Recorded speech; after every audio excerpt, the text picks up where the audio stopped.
sijaiona ingine siku, ajana imetoweka, leo anasitua hitaji zote ninazo,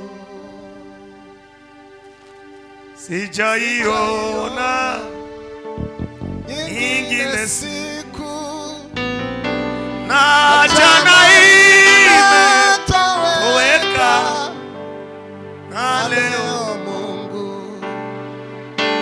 anasitua hitaji zote ninazo,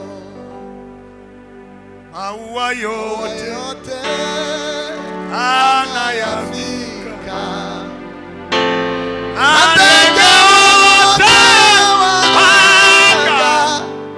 wanapokea chakula chao asipo shamba na ghala, sitasumbuka kwa Mungu ni baba yangu kabisa, hawezi sauni wewe ingawa jificha, sitasumbuka kwa Mungu ni baba yangu kabisa, hawezi kuni sauni wewe ingawa jificha. Dio abemera ko ari Imana igibahaye guhumeka kanabahe n'imbaraga zo kugera hano.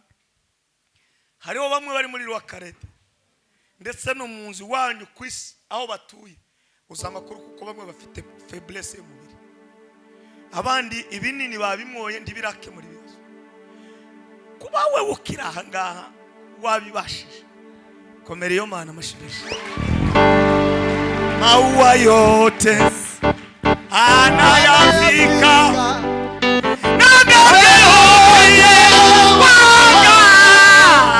wanapokea chakula chao pasipo shamba na ghala.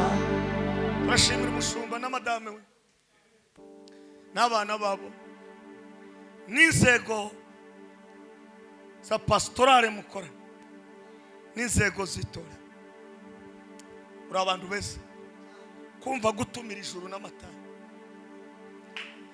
twaherukanaga kera nyamara noneho dusubiye kubonana, tutishwe n'ibyaha hamwe n'itorero mwese mwemeye gutumira ijuru n'amatara. Imana ibaho umugisha. Maua yote anayafika,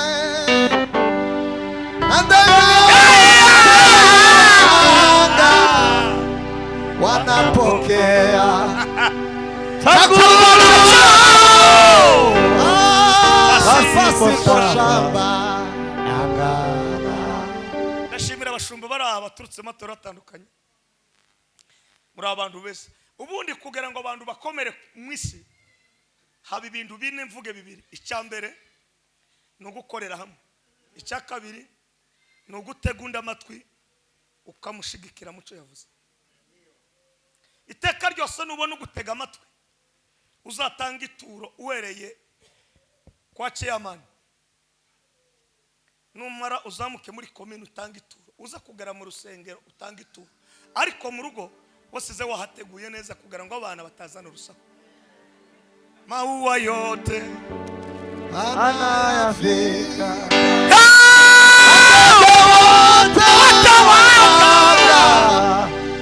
wanapokea chakula chao pasipo shamba na ghala. baza bayirinda ibintu bitatu nimuheze Imana icubahiro Ndio. ikintu cyambere no kwirinda urusaku rwo mu rugo uzagira intambara zose ariko ndukagira intambara yo mu rugo kuvuga ngo uje gusororera abantu ariko iwawe mwari ibiharage ugashiraho renga ugasora abantu ibintu bijanye na zaji n'inyama iwawe hariho problem habe n'Imana izikubwira kuko utahiuramye like warane yaravuze ngo kuramya neza ngo nibitekerezo byiza kandi umuntu watekereje nibuza waguka umuntu watekereje neza nibuza utegera nabandi amatwe ndamukirizo mwiceranye umubwire ngo karabashimira ndacari mu bashimira maua yote anayavika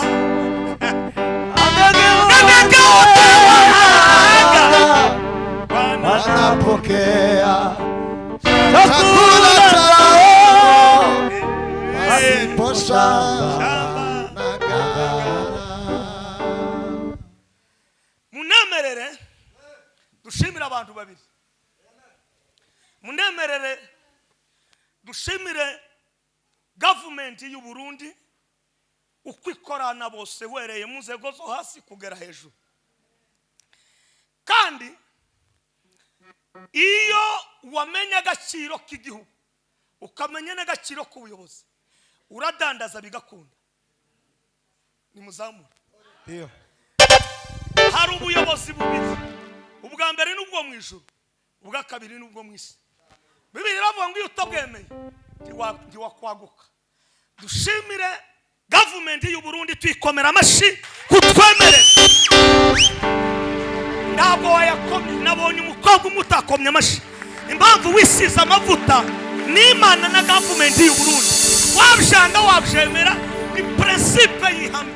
Umugabo witwa Daudi yabwiye abari bamukikije arababwira ngo ingoma yanje ntiragera ariko mfite icyo Imana yamvuzeho. Ubwo Sawuli akiri ku ngoma tugomba kumuba.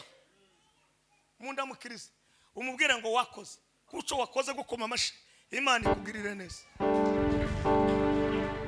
Yes. Abakabiri mufasha n'abantu nagiye ntekereza umuntu uza wicara akareka gukora ibikorwa cyangwa se akanabikora ariko agafata dataze amamega akagukurikirana amateraniro atangiye wayubwiriza yarangiza ukarinda usoza. Atashye uwo muntu abatanze igishoro gikomeye mumfashe dukomera amashyi badukurikiranye bose.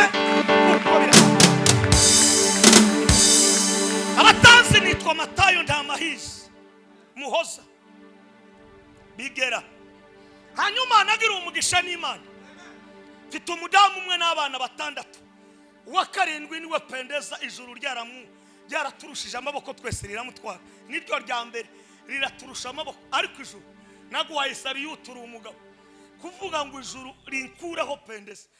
Pendeza maua yote Anayafika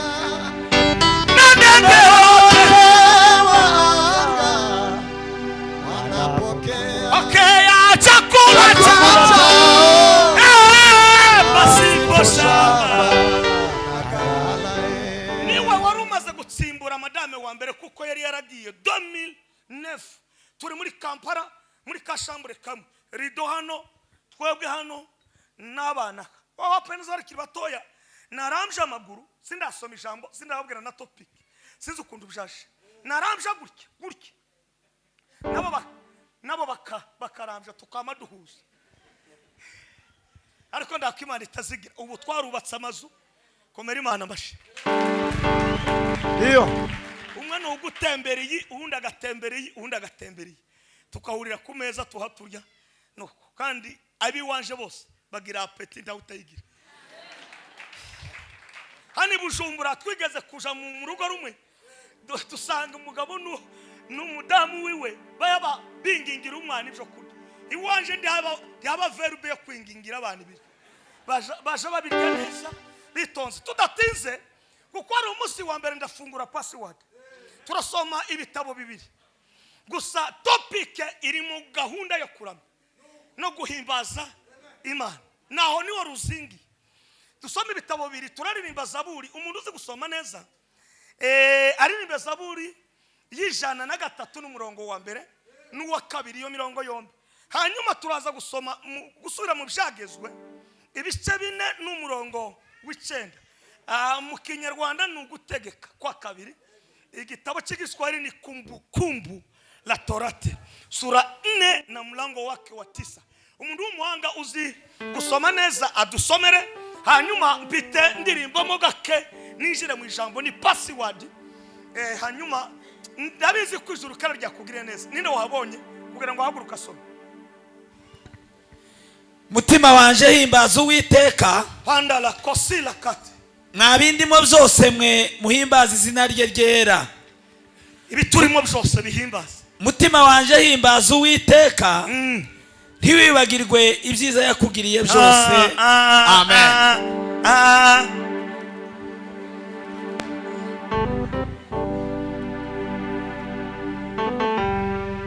Gutegeka kwa kabiri ibice 4 n'umurongo w'9. ibice 4 umurongo wa 9.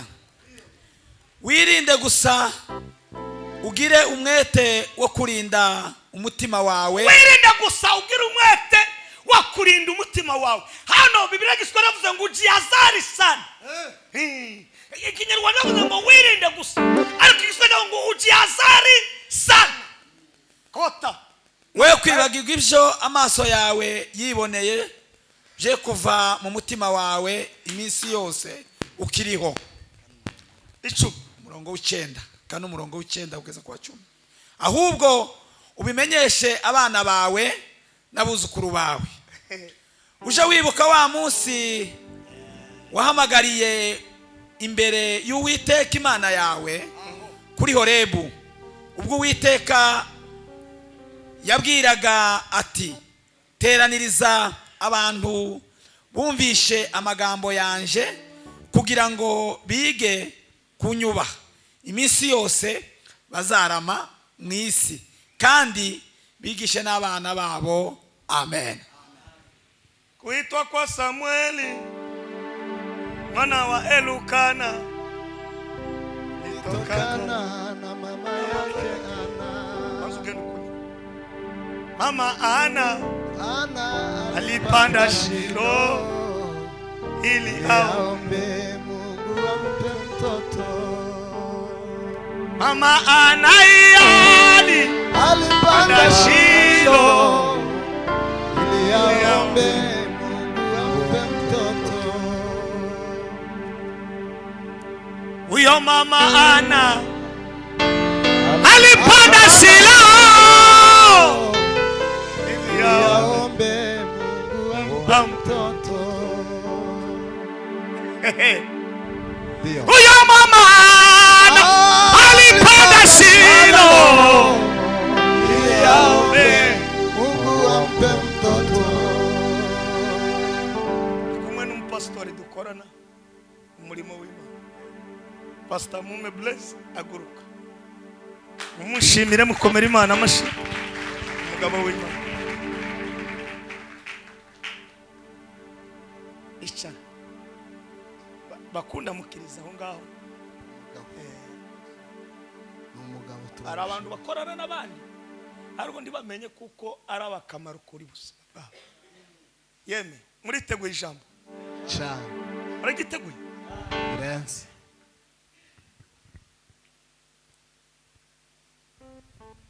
Turamya Imana mu nzira nishi. Mvuge sitatu.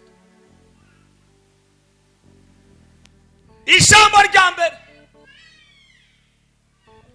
turamya Imana twamenye garandere y'Imana, ubunini bw'Imana. Nta kintu gito kibaho. Umunsi uzamenya ubunini bw'Imana uzayitekerezaho, nurangiza ugire n'umugambi ku buzima bwawe. Ndasenga mu Barundi n'Abarundi kazi bari ngaha, mutekereze ubunini bw'Imana. Hari umuririmbyi wavuze ngo byabiye byari bikomeye warabihinduye Mana, shabiye byari bikomeye warabinduye Mana. mwese muri hano ntawe utafite ibihe yaciye muri icyo bihe bifate ubishire muri garandere y'Imana mu bunini bw'Imana utekereze bunini bw'Imana uvuge ngo wamana wa musi naranyereye mbanza umutwe hasi sinaja muri rwakarede wa musi twari tugiye kuburara uratugoboka kuri limiteri cash wa musi twari twabuza amafaranga yo kwishura inzu twebwe tubita ngo ni barandi road banyiri inzu ngo bakumange gutya barahamagara kuri telefone mu kanya gatoya ijuru rirakugoboka abamaze kubibona ni muyikomera amashi shabiye bikomeye warabihinduye Shabiye byari bikomeye warabinduye Mana we.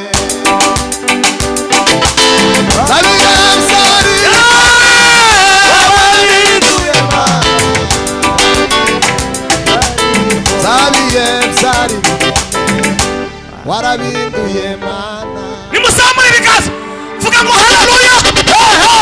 Umugabo watekereje ubunini bw'Imana n'abagabo benshi ni umugabo witwa Dawudi. Muvuge ngo Dawudi yatekereje ngo Imana ngo arangize bituma aririmba izaburi y'103 n'umurongo wa mbere. Ibyo yaratekereje ndavuga ibintu bibiri. Ikintu ca mbere yibutse kuko Imana yabagarutseho kandi yari yarabavuyeho. Na Mose yaravuze ngo Mana nutugarukira natwe avuga ayo magambo yaje kuvuga umugabo witwa Nehemiya ngo ayasenga isengesho mu gice cya mbere ngo waganire na Mose uravuga ngo niba kugarukira nawe uzabagarukira.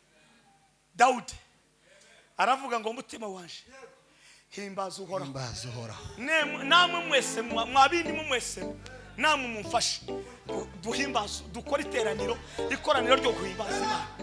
Umunsi uzibagirwa kwibuka amateka ubunini bw'Imana aho yagukuye naho imaze kukugeza tuzabasha kuramya Imana. Nimuzamure ibiganza mukomere Imana amashimwe shigira. Haleluya. Ndacyari kuri byose ijambo rya kabiri rya Dawudi ngo yatekereje ukunda Imana ngo yamurinze intambara. Tugira intambara zitandatu zikomeye. Intambara ya mbere ni wowe wenyine bwite uwo mubiri wawe uko uri intambara kuko wasumeze ukuri intambara. Umugore ukuri intambara, umukobwa ukuri intambara, umuhungu urahanga ukuwenyine uzura kandi kugora nabandi ngo bakugoye ngo banteje ibyago wowe wenyine uri intambara. Mwili wako ni vita. Mu mubiri niho havamo kwifuza, mu mubiri niho havamo ishari. Imana ya Isiraheli gufashije ukabona ubunini bw'Imana ntiwogira undi muntu ishari kuko wenyine uri igisubizo cyangwa se uri intambara.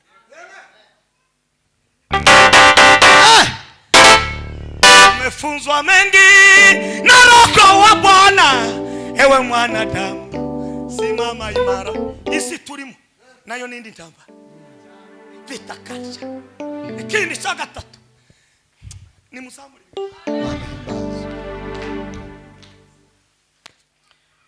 Umugabo umwe yaravuze ngo abanyabwenge iyo babaye benshi ngo bazabayoje ibintu, ariko umuntu wese ku buzima bwiwe iyo yimenya akamenya n'igihe cye atekereza ku Mana akayiranga.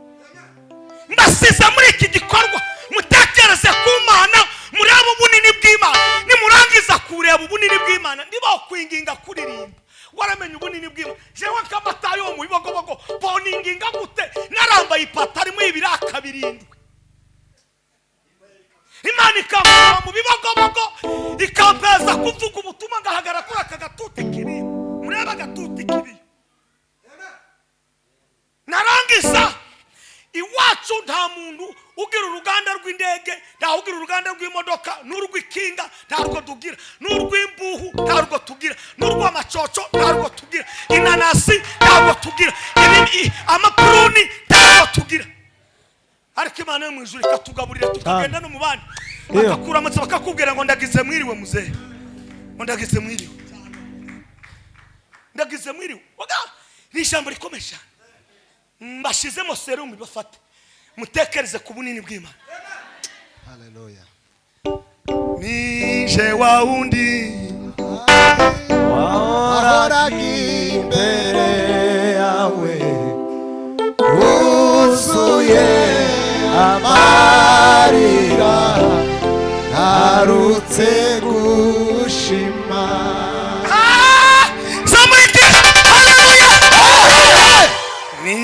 nije wa undi wahoraga imbere yawe wuzuye amarira ntarutse gushima. yagutanga haleluya zitatu wamusubira mu kibanza cyo kwibuka ubunini bw'Imana ibyo Imana imaze kugukorera ntibagaza bakwinginga kuramya no guhimbaza uzuvuduka wenyine mu muvuduko wawe kandi taroroje uzakwandikira mu muvuduko akubwire ngo wagenjeje nabi nimuzamura ibiganza. Haleluya haleluya. Ijambo rya kabiri Dawudi muko kureba garandere y'Imana wayibuka ko isanduku ry'Uwiteka Imana data ryanyazwe n'abariya batipe muri rangize kunyagwa gutya. Dawudi ngo amenya amakuru kuko isanduku riharitana abantu. Dawudi mu mitekerezo yiwe ngo asa n'umuntu ubwiye orsije ntiyareba garandere y'Imana akayibwaza. Iyo utaramije Imana uba wibwe. Imanyere kuramya warangiza ukicara kunde bugataha utaramije uba wibwiza. Ndamukirisa mwene wanyu mwicaranye umubwire mu gisikinyejana cyo kwibwa umwanya usumenya kuramya Imana no kuyihimbaza. Isanduku ry'Uwiteka ngo nawe imusabire igasi. Sama haleluya. Sama nije wa undi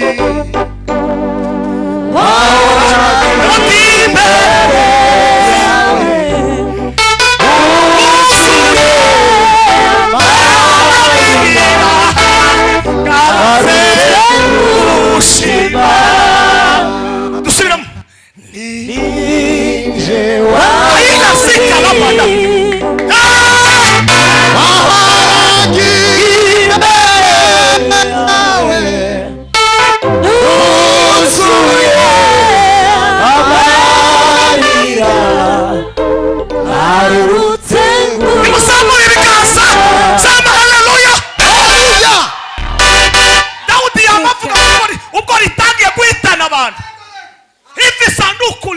kuangamiza abantu. Iyo na hii ukunyine iriya sanduku riko ririca abantu murebaho muri katiza. Reka ngubwire kikurimo tukagikatiza handi aho giruke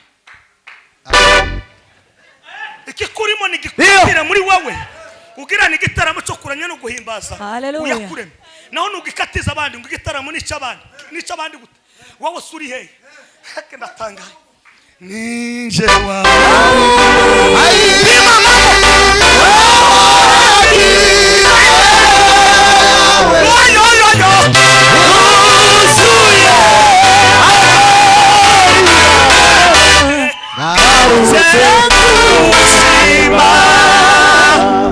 namukiriza mwene wanyu umubwire ngo ikigezweho nukukatiriza ibintu kuri wowe mukuranya Imana no guhimbaza.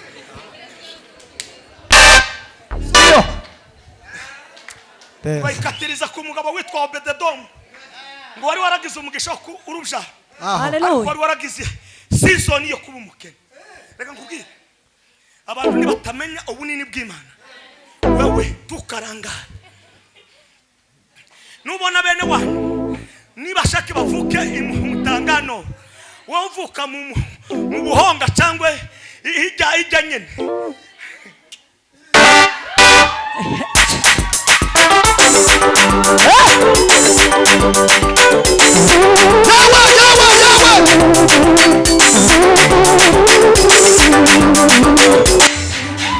Kisa Simao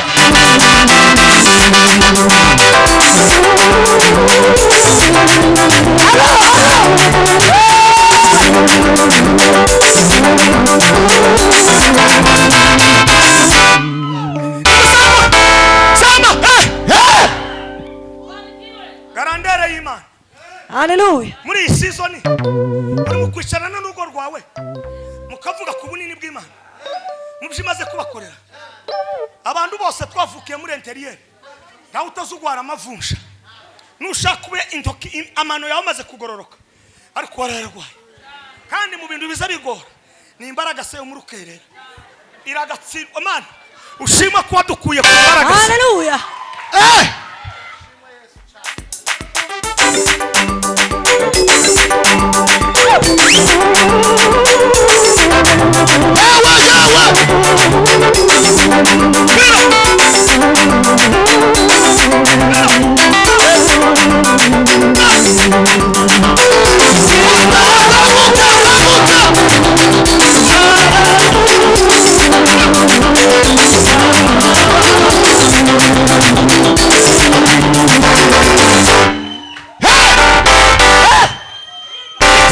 Nijuri mu kazi ndimo gufungura password. Haleluya.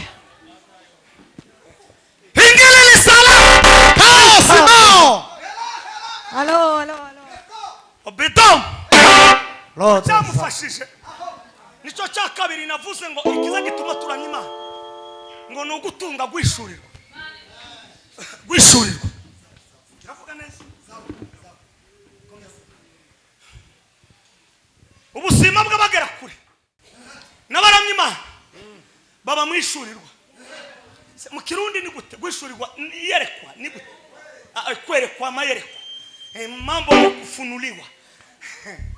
N'ubona ubanye n'umuntu utazi ubunini bw'Imana ntatunge gwishurirwa tukamusezere vuba me uzamukwepe nazoza kubwira ngo uri umubwire ngo ndi busy. Umusezeye vuba kumugaragaro byotuma wenda atekereza birebire ariko nk'umuntu w'umunyabwenge ufite capacity yo hejuru uzakate gusa umubwire ngo ndi busy. Nitwa Matayo umuntu mukundana ubona atakugeza ku kintu n'umusezera vuba wotuma umuntu yiyahura ariko nukata hirya gakaguhamaga endugu uri nahe gasha ewe ndi mu bikorwa byinshi ndi busy. Kandi niyongera kubaza umubwira ngo turi muri season y'ibyanditswe n'ijuru mushaka Uwiteka bigishoboka ko abonwa mumwambaze akiri bugufi umunyabyaha nareke ibyaha bye n'umuntu ukora amanyanga areka amanyanga ye none agoronzoke agaruka Uwiteka nawe aramugirira ikigezweho icyambere menya ubunini bw'Imana tunga gwishurirwa nubitunga uraramya Imana bataguhase uraje kureba abantu muri rwakarede batabanje guhamagare uramenya kwita kuri pasiteri batabanje gukoma induru ngo staff yicare habe n'ibya mustanteri urabyitaho n'ibya leta urabyitaho ariko udafite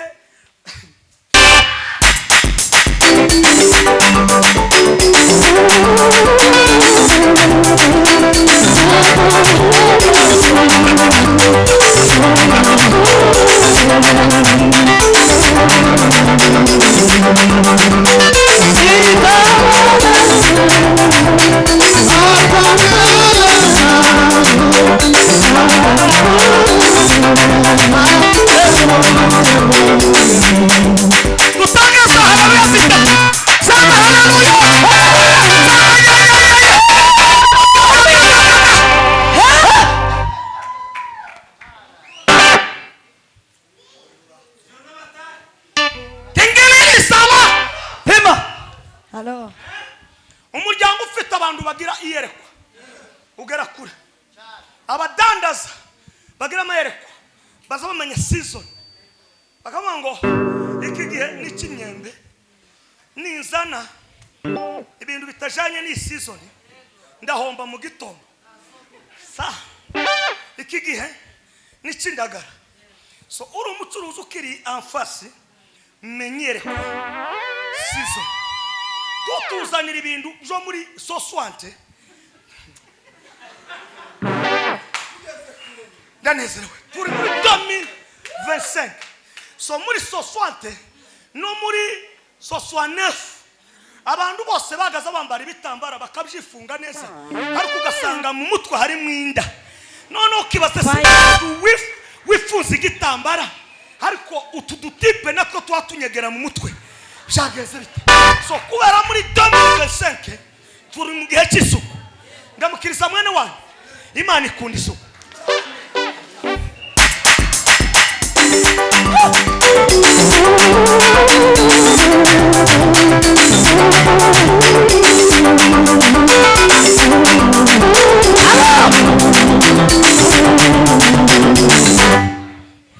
isanduku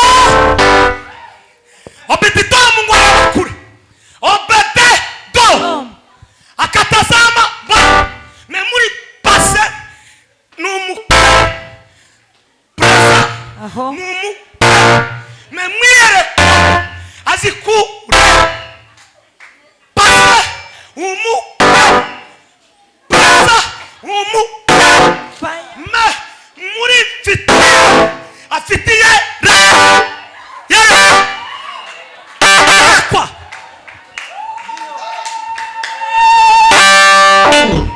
umasimisi iyo abantu bakurebera muri pasi ariko ndatangaje ko umugaragu w'Imana Hallelujah. uwagisigera kukaza muri aya materaniro Imana ya Isirayeli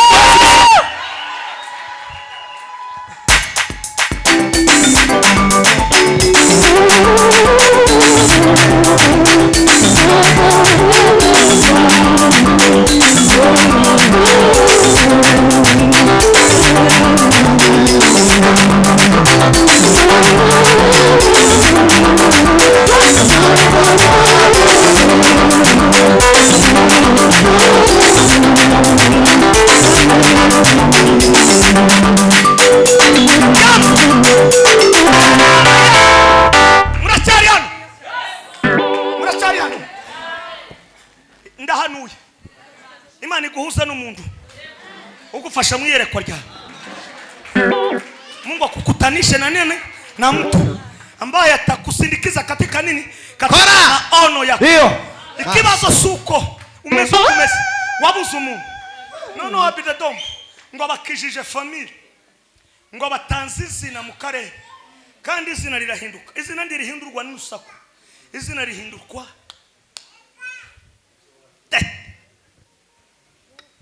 mutima wanje himbaza Uwiteka mwabindimo mwese mwe muhimbaza izina rye hapana rawe matenga muhimbaza izina rye okay amazina yose asibagirana keretse izina rya Yesu uwo mugabo niwe mbahujeho Hallelujah. Amen.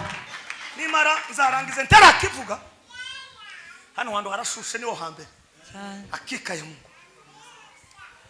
ko nariteguye twese umwe twanaratubuze ndakibazo obitatomu ndiyasakuza ngo arangiza araririmba amenye ijuru rikunda umunsi uzayishuri ukamenya ijuru rikunda ijuru rizakugoboka abandi bose batahe bakugoboka kandi babandi banze kukugoboka nuwishurirwa password yo guhishurirwa abantu ubarekera Imana wowe ishurirwa ukora iby'Imana ishaka Imana izakuzanira ibisubizo utazi iyo mu burasirazuba biriyo mu burengerazuba biriyo mu mashepfo no majaruguru biriyo icyo wabuze kutekereza kuri grandeur y'Imana n'amatu wabuze gukora igikorwa cy'ishurirwa umusirashuriwe sore indirimbo yitwa Farao Tubaya aliwatesa wana Israeli nari ndarabu muvuga butumwa Mungu akubariki webale naye mukama kupero mukisi twebwe twageze mu rundi rwego iyo ufashije tamwe ngo wanejeje ngo napfu tanga ituro cyangwa ubazi nimero y'umupastori wawe wayubwiriza cyangwa umuturage wahawe akagatuti nagufasha umubwire ngo ngwino duce kwiduka ugura agafuka k'umuceri nurangiza wo mugashorera ukinjize mu wiwe ndakurahira uburamije Imana naye ibintu byo kumbwira ngo twashize twanezeraho mwashize nikisi abashize nyine baba bashize baba bapfu muzamumenye n'amafuraza amwe mugomba gukora n'amarangaje amwe mugomba gukoresha so muri do y'abantu bakuze barayishurirwa gira utya ariko abasore muri aha ni muzamu abakobwa gora amagira gutya umunsi w'impeta ntuzagira gutya uzarambura Imana ibaheza amakwe muzamu ibikaza sama obata muti yasakuza araram mwimbieni Bwana anastahili heshima mwimbieni Bwana Anastahili heshima. mwimbieni haleluya ashangwe na furaha mwimbieni Haleluya. mwimbieni Bwana anastahili heshima mwimbieni Bwana anastahili heshima mwimbieni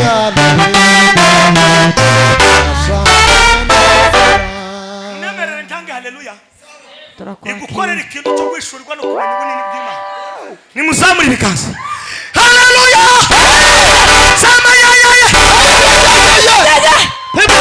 icyo gihe twayisohoye android zari stara telefone ni zari stara icyo gihe twigeze gutunga agatelefone kamwe ngaha mu Bujumbura kitwa Kayogoro kagira gasonere abantu bari yakwibarabara kasona munsi bakavuga ko iyo ni Kayogoro ariko Imana yadukuye muri Kayogoro Haleluya. nimugera mwimbieni Bwana Anastahili heshima. mwimbieni Bwana anastahili heshima ashangwe na mwimbieni yoyo we mwimbieni ashangwe na Furaha. umuntu umwe arampamagara arambwira ngo ntamaye wanejeje umwambie Farao indirimbo yihimbiye ndabwira ndi mu bigogoboko nari mu butayu umuryase basaza mfukamye mu mazi numva iyo ndirimbo iraje ariko mbwira umuntu twari kumwe na mu mahombi mu butayu ho mu mazi ndamubwira ngo yindirimbo ahantu uzagera hari ibjumiza numva ngo habi ibjuma byo gusohora iki byo gusohora indirimbo tekereza nawe mu bigogoboko man tuje kukuramya no kugushima tuje Hallelujah. kuguhimbaza ibyo wakoze ko turavuga garandereye ubunini bwawe Mana tukavuga kandi turi mwiyerekwa muje wakoze tiduceceka ubimenye mu bagabo batazaceceka Matayo sindimo mu bagabo batazaceceka sindimo man urumva hamwe n'ibizima n'abasaza 24 umumenye ayo makuru Matayo mutima wanje himbaza anohereza ikoti ryasaga niyo shati naririmbanye konseri ya shaka yabereye hariya muri ville turimba indirimbo Mungu mwenye kweli turazamuka kandi iryo koti ukuntu iyo season ko yari imeze sinari nzi ko ari rinini ariko igihe naryambara muri iki gihe nkurikiranye iyo video byo kwambara abagabo batatu kuko ryaje kandi ryari ryambere ryisarire ziremereye naryambara gutya ukagera ngo wenda isi yose yabaye yaje reka mbabwire ibisubizo iyo byaje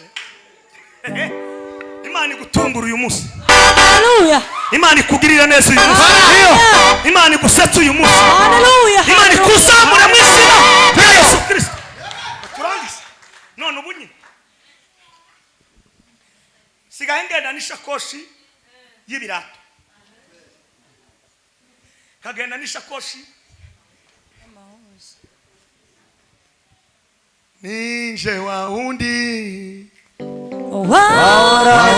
Imbere yawe nuzuye amarira ngarutse gushima.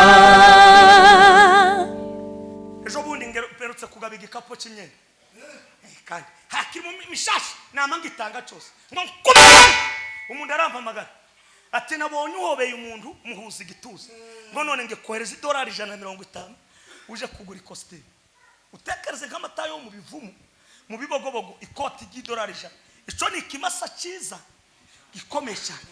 Nitekereza Matayo mu yiboko kuramya Imana no guhimbaza kuza gukwega iburasirazuba n'iburengerazuba Imana ikakugaburira. Ndasenze uyu mugoroba w'uyu munsi wa none nimwishurirwa kuramya Imana no guhimbaza, nimwishurirwa gushima Imana yayisere kuri gitangaza. Obededomu ngo arangize gukora ico gikorwa abantu bose ngo baragoboka ngo babamanuka hari uje wese ntiyaza ari iboko. Iyo waramije Imana ndizi guhuza n'abantu bo hasi, izi guhuza n'abantu bakomeye. Ndasenze uyu munsi wa none nimwishurirwe nimumenye ubunini bw'Imana. Vuga icya gatatu, Imana ya Ibrahimu na Isaka na Yakobo ikora igitangaza ikugirire neza. Nimukomere Imana amashimeshe kugira ngo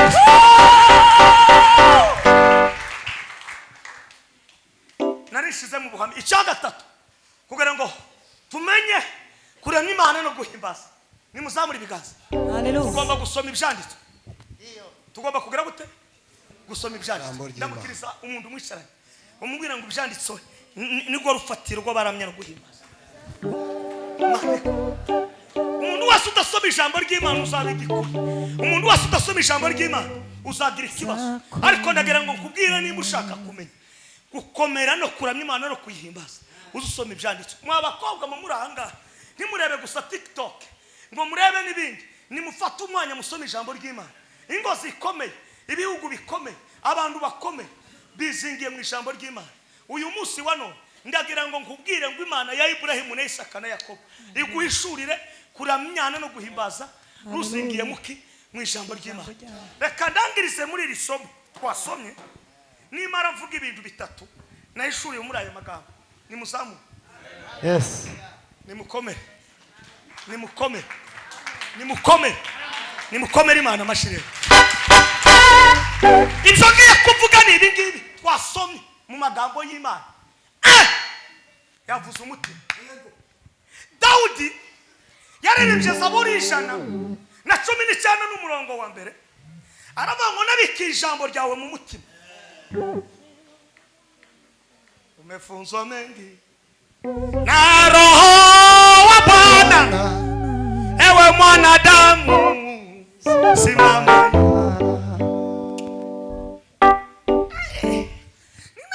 Langasitipa nabikisha apana mu mutima, apana mu manako, apana mu kabati, apana muri gorofa, mu mutima, kugira ngo ntazongera kugucumura ho. Iraje Imana. Raje Yesu araza w'Imana ube maso. Araje Yesu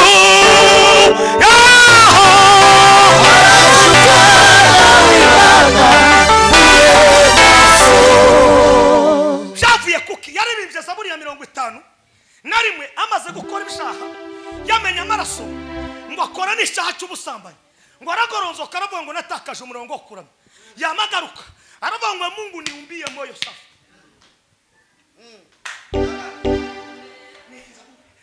Mungu niumbie moyo safi, ufanye roho iliyo hariho safi na tu.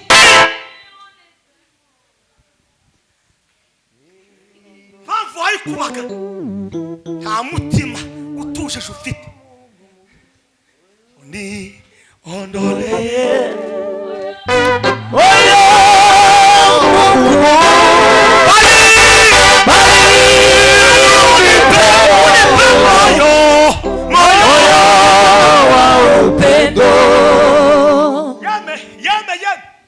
Umuriro uratse. Haleluya. Haguruka ushakisha umuntu umwe umubwira ijambo rizima rishobora kumuhesha igisubizo mu kanwa kawe. Haguruka uri ushakisha umuntu umwe umubwira ijambo rizima rishobora kumuha igisubizo rivuye mu kanwa kawe. Haleluya. Ngwirusha ntimwamenya amakuru. Haguruka ubwira umuntu umwe gusa umuhe ijambo rimwe rizima. Uniondoleye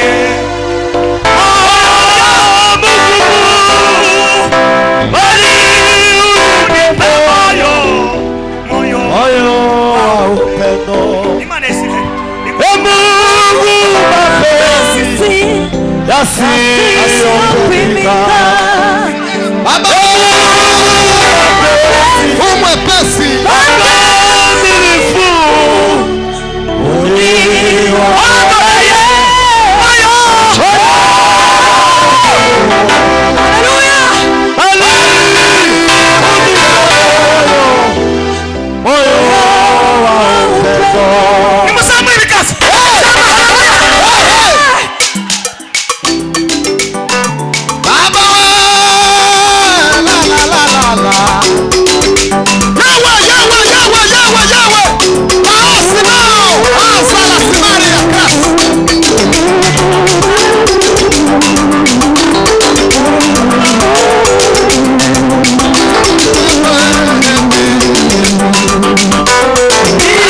Ukunda y'umwami Yesu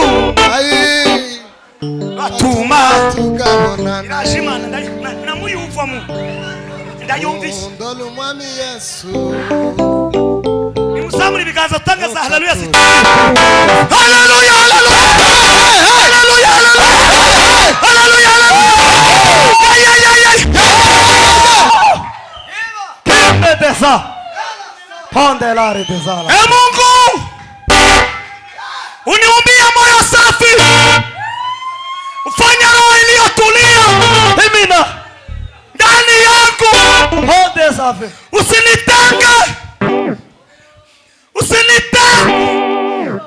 Usinitenge na uso wako, bali niondolee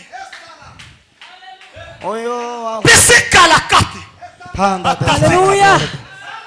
Ni ondole Isa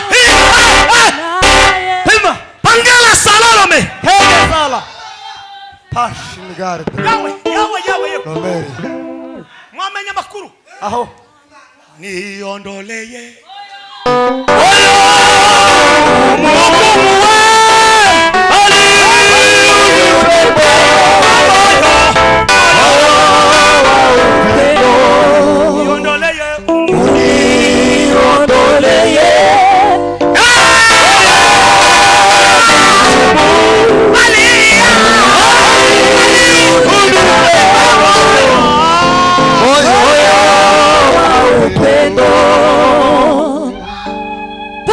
Sala asilita langu Hilima ngululu watatande sai washiza fome Marisa la kosi Pao sile givao tiki sila Meda zilao Sika Deza ijambo rya Aho nashize mu Iyo karamutazo harububiko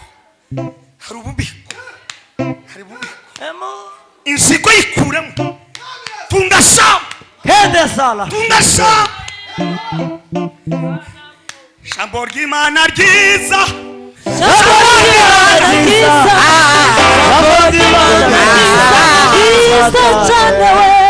Daudi mwarangise Haleluya. mu mutima ngo Imana imukora service zitatu. Service ya mbere ngo umuheza kumenya agaciro k'ibikoresho.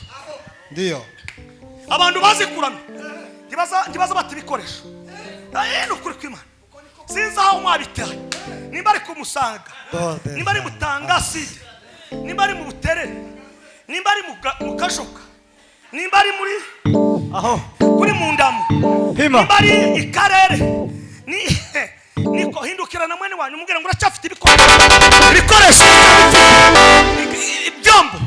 Hakuna nchi bila vyombo, hakuna kanisa bila instruma. Daudi akajua faida ya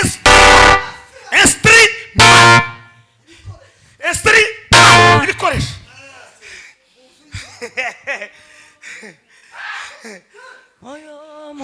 Abana umuntu wazira ishugwe uku ni igikoresho. Yaravuze ngo mu nzu y'inyumba ngo harimo ibikoresho ngo ariko siko byose bigirira nyirabyo. Aka jambo rya mbere rya Daudi ngo amenye agaciro k'ibiko musuyima. Number 2 nimubwira muti hari isezerano ryake, hari n'isezerano rye nubivamo dufite igisubizo. Nimubwira muti cya kabiri cya Daudi ngo amenye igihe cye. Nta muntu uzurana atamenye igihe cye.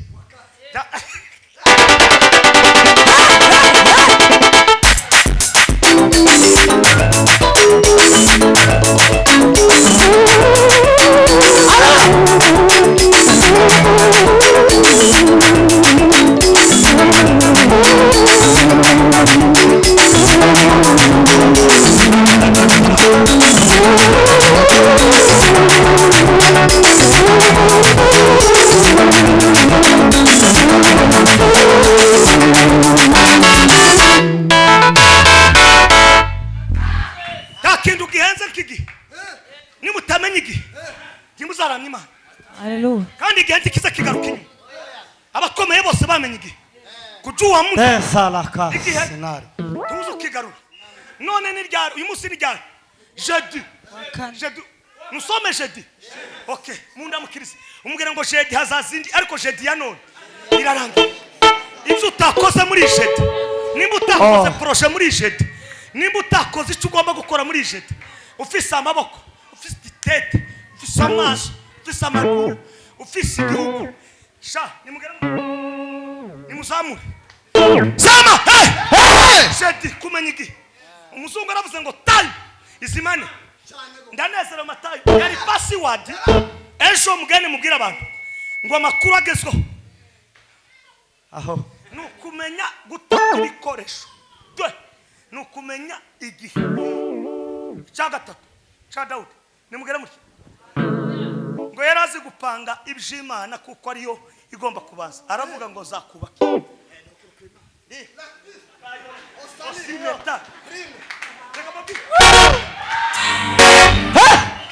Ndio. Igihugu iyo gifite abagabo n'abadamu batekereza gukora. Reka mbabwire nimureke gusinzira. Iki si ikinyejana cyo gusinzira. Afurika iraryoshe. Ushatse umukeke mwiza ni ngaha. Ushatse indagara nziza ni ngaha. Aho amatunda yo tuvu. Soda ya hano iyo ariyo yose uzuma sitiro ukamutangira kwishurira.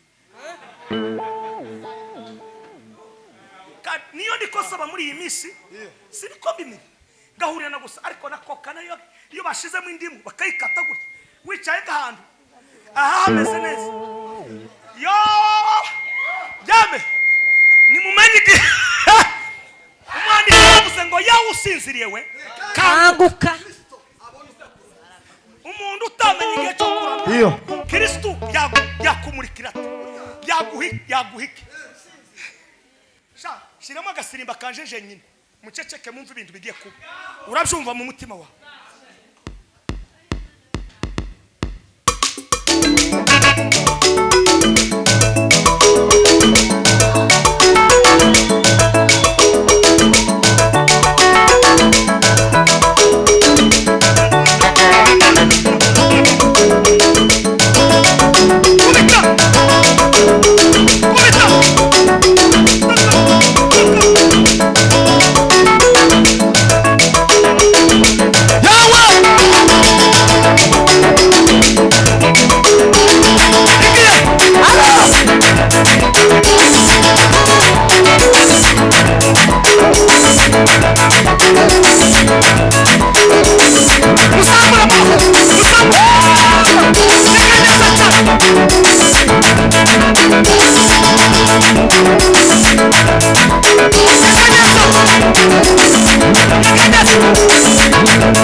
Aho. muri mwebwe Aho. abicaye hano ntawungana naje mu myaka tabaranageza 30 muri ni 5 gutya ndabahari ariko mfite 49 kubera kumenya igihe ndashara umusheni kandi nza tarama sinza nduka namize jambo sinatiri koresho menye ni namize jambo sinatani biko menya ni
muhagarare umuntu wese urwaye muri uku kuramya no guhimbaza tambukana imbere.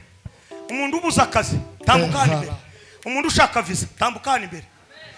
Umuntu ibishiwa byananiranye irukano sindi mu mukino ndi mu gihe nazanye ibikoresho mfite na jambo pesila ufite probleme zakunaniye ndetse no kuri business yawe bintu bya gukomerana saba aba pasiteri muso kugira ngo subizamo da subizamo uraza kutuyobora mu isengesho kalanga yasika unezerwa gusigi niga cyane kibisubizo ureke gutekereza ibintu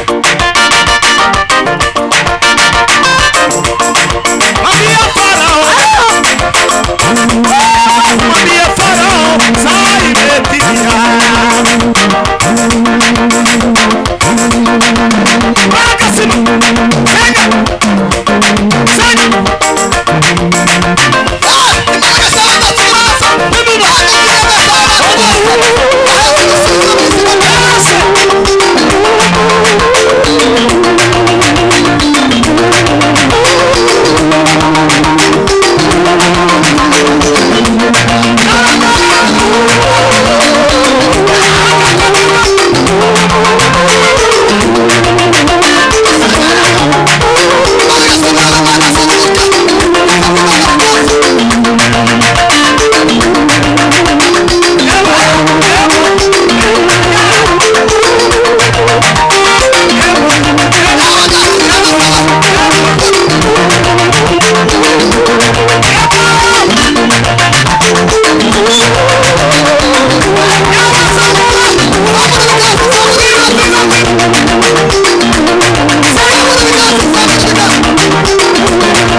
Zamuri biganza abashimba mura mchungaji pastor mchungaji tuombe kwa ajili ya watoto wa Mungu.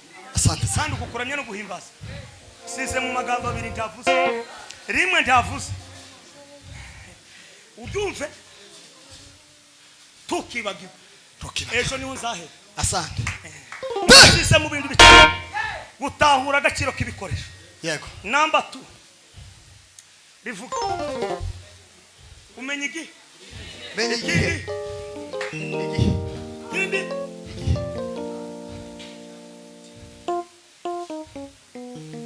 nimusamure Mana Ibrahimu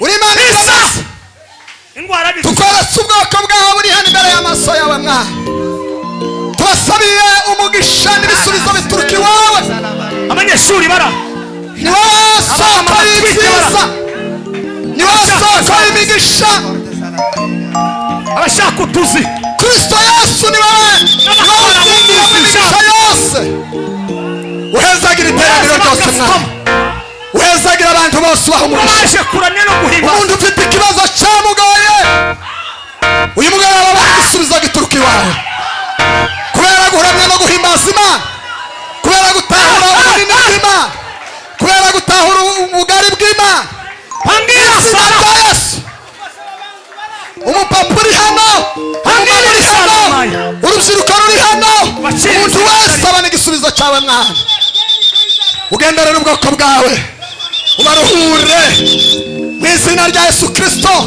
abababaye abafite agahinda abafite ibikomere mu mitima abari mu gahinda gakomeye abari hanze badukurikira bagirire neza mu izina rya Yesu amasinisi banasinze abari hano n'abari kure mu izina rya Yesu Imana no kuyihimbaza urema amashimwe mu mitima ya benshi muri uyu mugoroba nk'uko uri Imana igira neza mutima wanje ahimbaza Uwiteka ntiwibagirwe ibyiza yakugiriye byose wibutse imitima y'ubwoko bwawe ibyo wakoze maze tuzamuke dushime izina ryawe rikomeye kubw'imirimo reka itangaje dusengere igihugu cyacu cy'u Burundi zamura ikiganza kugira ngo Uwiteka cyagure Uwiteka akore mu bintu byose namara yagure abacuruza bagure abayobozi bagure mu bikorwa byose Imana ikora imirimo ikomeye Mana tuzamuye igihugu cy'u Burundi igihugu cy'u Burundi tubishyize mu biganza byawe uhereye ku bayobozi uhereye salanga bose batuye mu gihugu dukorera uburongozi mu izina rya Yesu waremuze gusa hasi uhose umugisha hejuru agiriye neza Kristo uhereye ku mukuru w'igihugu ukagera mu nzego zose zitandukanye kugeza mu nzego zose zo hasi ubagirire neza utanga amahoro mu gihugu utanga amahoro hirya no hino nk'uko uri Imana igira neza mwami Imana yacu igihugu nicaba mu mahoro abantu bazosenga mu mahoro igihugu nicaba mu mahoro abantu bazocuruza igihugu abantu bazokora ibyiza byose